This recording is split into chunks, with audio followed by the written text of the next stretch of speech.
So ito na mga kababayan, ang pinakamainit na balita na ating nasagap ngayong araw mga kapatid.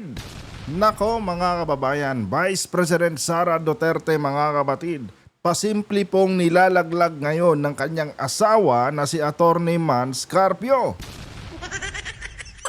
Adla ka, Inday. Paano mo nasabi yan, One Talk PH? Ito kasi ang balita ngayon mga kababayan. Ito daw si Attorney Mans Carpio, no? Kakasuhan daw mga kapatid itong BSP, itong AMLAC at itong mga congressman na nagsiwalat mga kababayan sa kanilang tinatawag na tagong yaman. Alam nyo, simple lang to mga kababayan. Kung walang katotohanan, no, yung mga ipinakitang dokumento ng AMLAC noong nakaraang hearing, hindi ka dapat magfa-file ng kaso. Para ano pa yung kaso mo kung hindi naman totoo na may bilyones kayong tinatago dyan. Pero dahil magfa-file ka ng kaso, no, ibig sabihin yan, Attorney Mans Carpio, ina-acknowledge mo yung mga bilyones na pinag-usapan noong nakaraang hearing na allegedly, no, natagpuan ito sa inyong mga bank accounts. Patay ka dito, Vice President Sara Duterte. No, mas lalo kang madidiin dito ngayon dahil yung asawa mo, wrong move yung galawan. At ito po ang ating pag-uusapan ngayon mga kababayan sa bidyong ito. Pero bago tayo magpatuloy mga kapatid, huwag niyo po sanang kalimutang i-like ang ating video para i-share pa po ni YouTube sa iba pang hindi pa nakakapanood. So for context mga kababayan, panoorin muna natin ang nasabing balitang ito na galing po sa GMA News at bigyan po natin ng ating personal na opinion at reaction. Ihahabla na asawa ni Vice President Sara Duterte na si Attorney Manasseh Carpio ang ilang opisyal dahil sa pagsisiwalat ng bank records nilang mag-asawa sa hearing ng impeachment case laban sa Vice Presidente. Ihahabla. Ito mga kapatid pakinggan nyo to. Ihahabla di umano, no, ni Attorney Mans Carpio yung ilang mga opisyal na nagsiwalat, mga kababayan, nagsiwalat ng kanilang mga bank records sa nakaraang hearing mga kapatid sa House of the Representatives.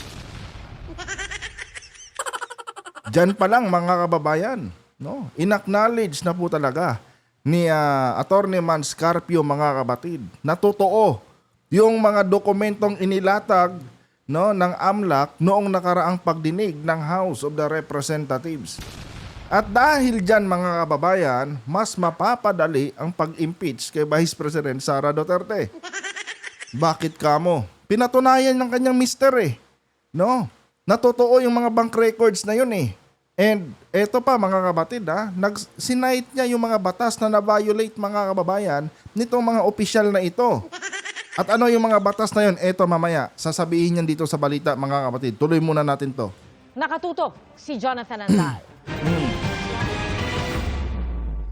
Pumapalag ngayon ang asawa ni Vice President Sara Duterte na si Attorney Manasseh Carpio matapos isiwalat sa impeachment hearing noong April 22 na mahigit 6 na bilyong piso ang mga transaksyong dumaan sa bank accounts nilang mag-asawa. Alam niyo mga kababayan, kahit hindi pa inilabas ng AMLAC yung mga bank records nila mga kapatid, talagang magdududa ka na talaga dito sa pamilya Duterte. Paano ko nasabi yon? Mga kapatid, kung simple lang silang mga politiko mga kababayan at hindi sila korap, mga kapatid, paano nila na-afford sa loob ng isang taon, no, yung mahigit 100 milyon na buwan ng sahod ni Attorney Kaufman? Doon pa lang mapapatanong ka na Mahigit na 1 taong nakakulong si Duterte mga kababayan. Pero nakakayanan nila mga kapatid, no, yung attorney's fees ni Kaufman. Na ayon sa ating nasagap na balita mga kapatid, umaabot daw ito ng 150 million. Saan nyo kinuha yung mga pambayad nyo yan kay Kaufman? Ito si Kaufman mga kababayan, hindi po basta-bastang abogado yan Yan po ay sikat na abogado. Na-afford po yan mga kapatid ng pamilya Duterte. Kung wala silang ganong kalaking pera mga kababayan, I don't think so nakakayanin nila, no, na bayaran itong si Kaufman ng mahigit 150 million a month sa loob ng mahigit 1 taon. And meron pa akong nabasa mga kapatid no, na kung tutuusin daw yung 150 million na yun mga kababayan, no, na bayad kay Kaufman, maliit pa daw yun. Kasi nga hindi lang naman nag-iisa si Kaufman kundi buong legal team ni Kaufman mga kababayan yung kanilang hinair, no, para tulungan itong si Tatay Digong nyo na mapawalang sala at mapauwi sa bansang Pilipinas. Acceptance fee pa lang ni Kaufman mga kababayan sa kaso ni Digong, sobrang mahal na yun. Oh, paano nila na-afford yun mga kabatid kung wala silang bilyones? 'Di ba? So, itong inilabas ng AMLA mga kababayan, parang suporta na lang ito doon sa pagdududa natin, no? Na itong ang pamilya Duterte ay may kumbaga itong pamilya Duterte mga kapatid ay isang corrupt talaga na klase mga politiko. Kasi nga mga kababayan, malaking question mark no? Kung wala silang pera, kung wala silang ganong yaman mga kapatid, bakit na-afford nilang magbayad ng isang sikat na abogado tulad kay Kaufman? Ngayon, na-justify yan mga kababayan dahil dito sa inilabas ng COA na meron silang mga bilyones na pera sa kanilang mga bank accounts. Diba mga kapatid? Tama?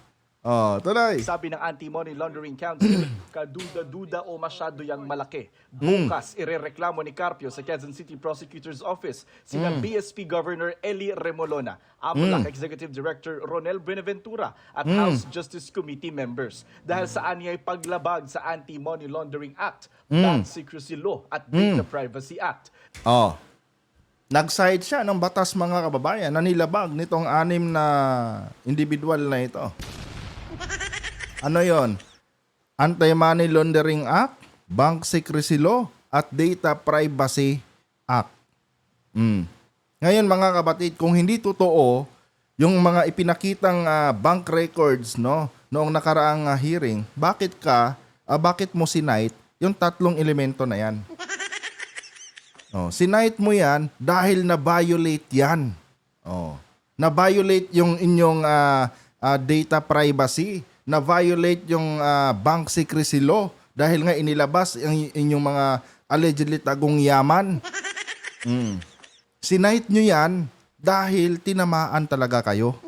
Na-booking, sa madaling sabi mga kababayan, na-booking kayo.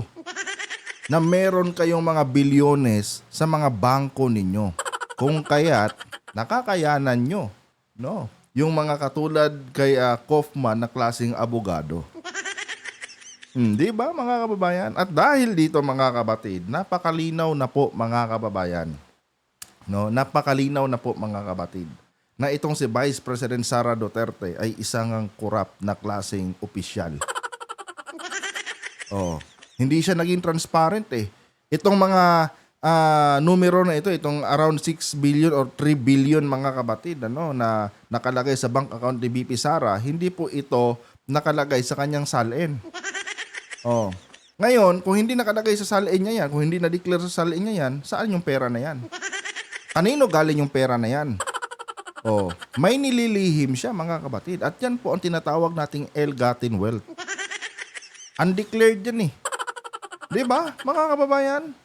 So mas lalong mapapadali ngayon yung pag-impeach dito kay Sara dahil inacknowledge nga ng kanyang mister yung mga bilyones na pinag-usapan noong nakaraang hearing sa House of the Representatives. Imbes na makatulong itong si Carpio sa kanyang asawa, nako, mas dinidiin pa niya mga kababayan itong kanyang asawa na si Vice President Sara Duterte. Inacknowledge niya no? Yung mga bilyones na yun At may sinight pa siyang mga batas na na-violate mga kababayan nitong 6 na individual na ito. Diba? Ngayon mga kapatid, mas lalo nang lumilinaw. At mas lalong napapadali, no? Itong impeachment ni VP Sara. Tuloy. Labag sa Anti-Money Laundering Act, Bank Secrecy Law at Data Privacy Act. Nagsabuatan aniya ang mga ito para sabi niya dito, BSP Governor Remolona and Company connived to illegally disclose and divulge classified confidential banking records protected under the Article Republic Act 9160 or the Anti-Money Laundering Act, no? As amended, no, Bank Secrecy Law, no, RA 1405 and Data Privacy Act RA 10173. So ito yung mga batas mga kababayan na na-violate di umano, no?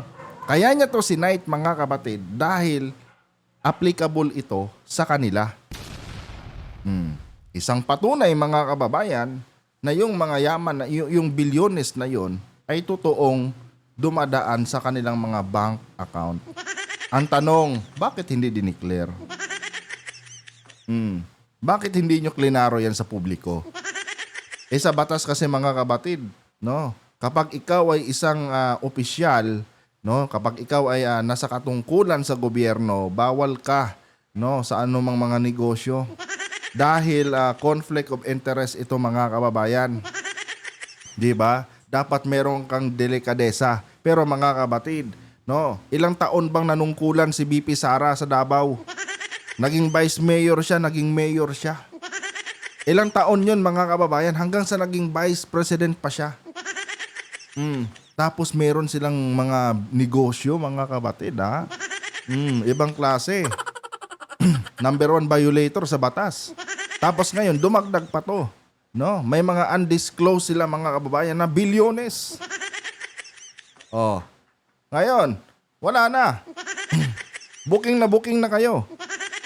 Mas lalong nadiin talaga si BP Sara mga kabatid dahil dito sa mga galawan ni Mans Carpio.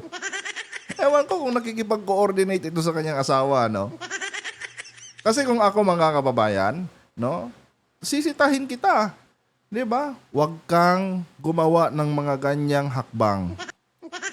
Dahil pag ginawa mo 'yan, mas lalo mo lang pinatunayan sa kanila na totoo yung aligasyon nila sa atin.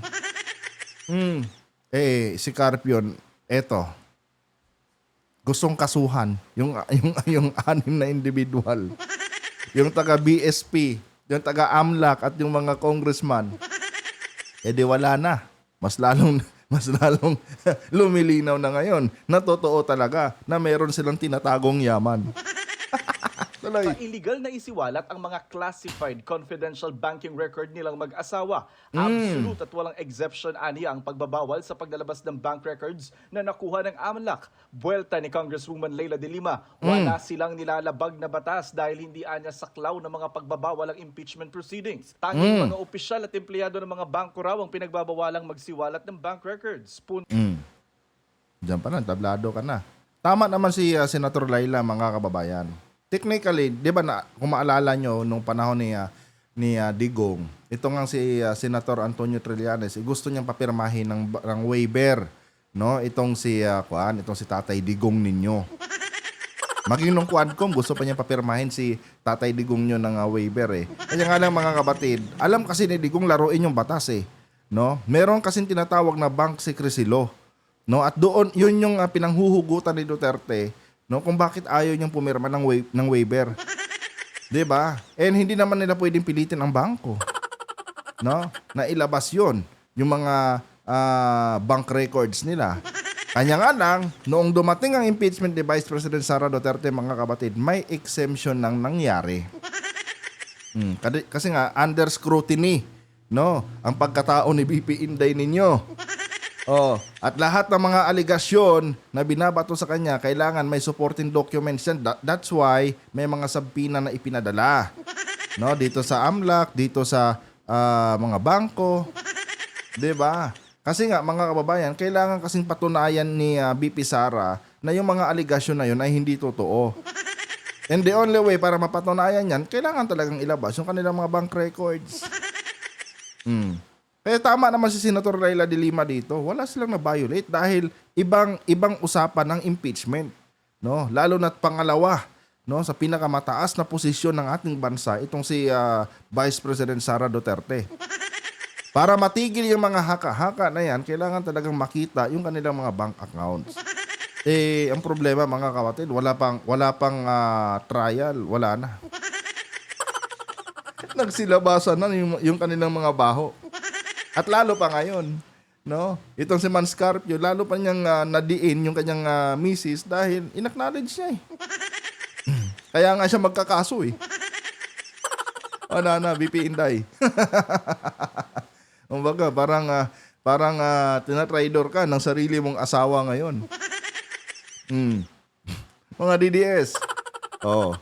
Sisihin nyo yan si Man Scarpio, no? Kapag na-impeach ng tuluyan yang si BP Inday ninyo. Dahil dito sa kanyang ginawa, na mas lalong madidiin dito ngayon si Vice President Sara Duterte. Tuloy. Tanging mga opisyal at empleyado ng mga bangko raw ang pinagbabawalang magsiwalat ng bank records. Punto naman ni Akbayan Representative Percy Sendanya exempted ang impeachment hearing sa saklaw ng Bank Secrecy Law at Anti-Money Laundering Act. Imbes na magaksayaan niya ng papel at oras sa pagsasampa ng reklamo, paharapin na lang daw ang bise sa April 29 hearing at doon magpaliwanag. Sinusubukan pa namin kunin ang panig ng ibang irereklamo ni Carpio. Jonathan Andal. Wala na, mga kababayan. Silang mag-asawa, hindi nagkakasundo. No? Kumbaga, wala silang contingency plan. Kanya-kanya silang kumbaga, strike anywhere silang dalawang mag-asawa eh. No? Kung ako kay Man Scarpio, hindi ko na itutuloy yan. Di ba? Hindi ko na itutuloy yan. Kasi pag ginawa mo yan, mas lalo lang madidiin ng asawa mo. Eh bukas na, magpapile na siya ng kaso eh. Buti sana kung mga pipitsugin lang din yung babanggain niya. Eh mga abogado din to eh. Mga batikang abogado din to eh. Alam din nila yung batas eh. Oh. Di ba? Kawawa si Vice President Sara dito mga kabatid. Sarili niyang asawa. Binapahamak siya. Anyway guys, hanggang dito na itong video na to. Kung nagustuhan nyo po ang ating talakayan ngayon mga kababayan, huwag nyo po sanang kalimutang i-like ang ating video para i-share pa po ni YouTube sa iba pang hindi pa nakakapanood. Lilinawin ko lang mga kababayan na hindi po tayo eksperto, hindi po tayo hindi po tayo abogado, at lahat po ng aking sinasabi dito mga kabatid ay batay lamang sa aking sariling pag-unawa. Hindi ko po sinasabing dapat nyo akong paniwalaan. No? Kung agree kayo, good. Pag hindi kayo agree, good pa rin mga kababayan. Lahat po tayo ay may kanya-kanyang opinion at nire-respeto po natin yan mga kapatid. Dahil sabi nga ni Senator Robin Padilla, may demokrasya tayo eh. Hanggang dito na lang. Adios.